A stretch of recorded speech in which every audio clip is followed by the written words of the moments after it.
Greetings. ये video dedicated है एक प्रॉब्लम को समझने के लिए।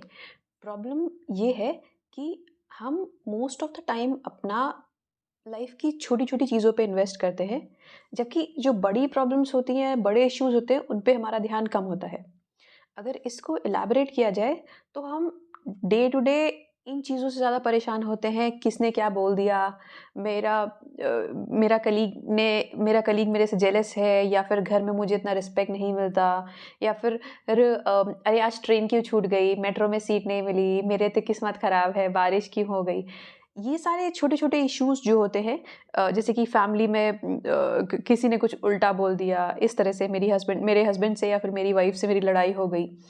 हमारा मोस्ट ऑफ द फोकस इन्हीं चीज़ों पे होता है। पूरे दिन का 80% टाइम हमारा इन पे रहता है, इन कंपैरिज़न टू जो हमारे बड़े गोल्स होते हैं, जैसे हेल्थ पे इन्वेस्ट करना, या फिर फाइनेंशियली फ्री होने के लिए ट्राई करना, अपने आप को कैपेबल बनाने के लिए ट्राई करना, ज़ीरो डिपेंडेंसी किसी पे, इसके लिए ट्राई करना। इस पे हमारा फ़ोकस हो नहीं पाता। अब ये प्रॉब्लम सुनने में तो ये बहुत कॉमन लगता है कि हाँ, ये तो ठीक है, सबसे सुना ही होगा। लेकिन इसकी डेप्थ बहुत ज़्यादा है। क्यों? एक एग्ज़ाम्पल से समझते हैं। जैसे माइंड को एक कंटेनर की तरह समझते हैं। माइंड एक बकेट है या कंटेनर की तरह। या फिर और अच्छा समझने के लिए एक स्कल बियर मग आता था, अगर आपको पता हो, कि मतलब जिसमें वो जो स्कल शेप का बियर मग होता है, उसको माइंड की तरह समझते हैं। अब क्या होता है, जो लाइफ का हमारा बड़ा गोल है, उसको मान लेते हैं रॉक्स, जो बड़े रॉक्स होते हैं, जो पहाड़ों में स्पेशली होते हैं। वो रॉक्स हो गए हमारे जो लाइफ की बड़ी चीज़ें हैं, बड़े प्रॉब्लम्स, जैसे कि फाइनेंशियली फ्री होना। उसके बाद मान लीजिए उसमें हमने उस बियर मग में, या फिर किसी भी कंटेनर में, अगर बियर मग थोड़ा-सा वियर्ड साउंड कर रहा है तो तो उसमें हमने सबसे पहले वो पत्थर डाले, रॉक्स डाले, छोटे-छोटे रॉक्स, पेबल्स। फिर हमने क्या किया, उसमें हमने समुद्र से ही रेत डाली, और फिर हमने क्या किया, उसमें पानी डाला। अगर हम इस जो प्रोसेस है, मतलब पत्थरों को डालने का, फिर सैंड को डालने का, फिर पानी को डालने का, इसमें से कोई भी स्टेप अगर हम उल्टा कर देते हैं, यानी हम पहले पानी डाल देते हैं, फिर सैंड डालते हैं, फिर पत्थर डालते हैं, या कुछ भी, तो क्या होगा, जितना उस कंटेनर में आ सकता था, उससे कम आएगा, राइट? जैसे मान लीजिए 3 कंटेनर हैं, एक में हमने सबसे पहले पत्थर डाला, फिर सैंड डाला, फिर पानी डाला, तो उसमें काफ़ी ज़्यादा क्वांटिटी में चीज़ें आएँगी इन कंपैरिज़न टू दूसरा जो कंटेनर है, उसमें हमने पहले रेत डाल दी, फिर पानी डाल दिया, फिर पत्थर डाला है, तो उसमें कम आएँगी, कम कन उसमें। और इसी तरह तीसरे वाले में अगर हमने पहले पानी डाल दिया, फिर रेत डाला और फिर पत्थर डाले, तो और भी कम आएगा। ओके। इसी तरह से अगर हमारा माइंड का जो स्पेस है, अगर हम माइंड को एक कंप्यूटर की तरह समझ सकते हैं, तो जो रैम होता है, अगर हमारा रैम का जो स्पेस है, अगर इन चीज़ों में लगा हुआ है, तो हम और उससे फ्री नहीं हो पा रहा है, यानी फ्री स्पेस अवेलेबल नहीं है, तो जो हमारे बड़े गोल्स हैं या बड़े प्रॉब्लम्स हैं, उन पे हमारा ध्यान नहीं जाएगा, और उन पे हम फोकस नहीं कर पाएँगे, या उनसे फोकस करने, या बेटर वर्ड, राइट, फोकस नहीं कर पाएँगे, बेटर वर्ड है आई गेस। ओके। और उनसे हम लड़ नहीं पाएँगे। इस वजह से ये प्रॉब्लम की इंटेंसिटी बहुत ज़्यादा है इन कंपैरिज़न टू जो डे टू डे लाइफ़ में लगती है।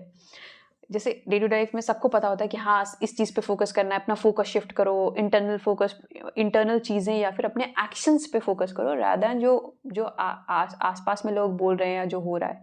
सो ये इसका रीज़न या इसका जड़ ये है, अगर हमारा दिमाग का स्पेस, जो कि एक मान लेते हैं हार्ड डिस्क की तरह है, तो मान लीजिए उसका स्पेस इन सब चीज़ों में यूज्ड अप है, तो पहला जो प्रॉब्लम आने वाला है वो ये है कि एक तो इसके पास इतना अवेलेबल स्पेस नहीं है कि ये दूसरी चीज़ों में लगा पाए। दूसरा, इसकी इतनी मेमोरी यूज्ड अप हो गई है, इसका इतना एफिशिएंसी, मतलब इतना एनर्जी इन सब चीज़ों में जा रहा है, तो जो चीज़ें इंपॉर्टेंट है उस पे कम नहीं हो पाए, उस पे नहीं हो पाएगा। अच्छा, ये हो गया कि हमने इस प्रॉब्लम को समझा कि ये है क्या। अब इसका सॉल्यूशन क्या है?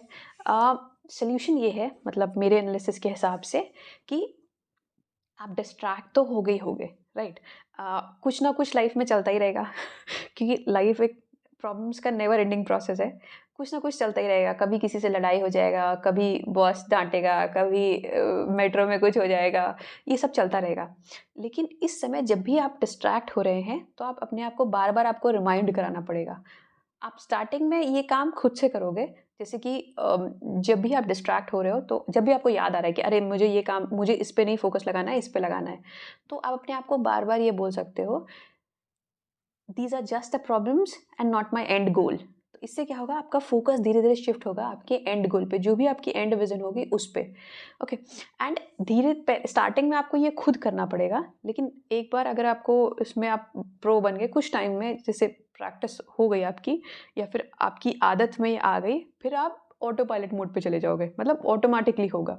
राइट? जैसे चाय बनाना अगर एक बार सीखने में दिक्कत होता है, लेकिन अगर आ गया तो फिर हमें ज़्यादा ब्रेन यूज़ नहीं करना पड़ता कि क्या डालना है, पत्ती डालना है, चेकअप क्या करना है। उसी तरह अगर स्टार्टिंग में इसको सीखने में दिक्कत होगा, मान लीजिए आपने 2 हफ्ते, 3 हफ्ते प्रैक्टिस किया, लेकिन अगर आप एक बार आप उस पे आ गए, अगर आप इसमें आपके आपके ये हैबिट में आ गया, तो फिर आप ऑटो पायलट मोड पे काम करोगे इसके लिए। Thank you.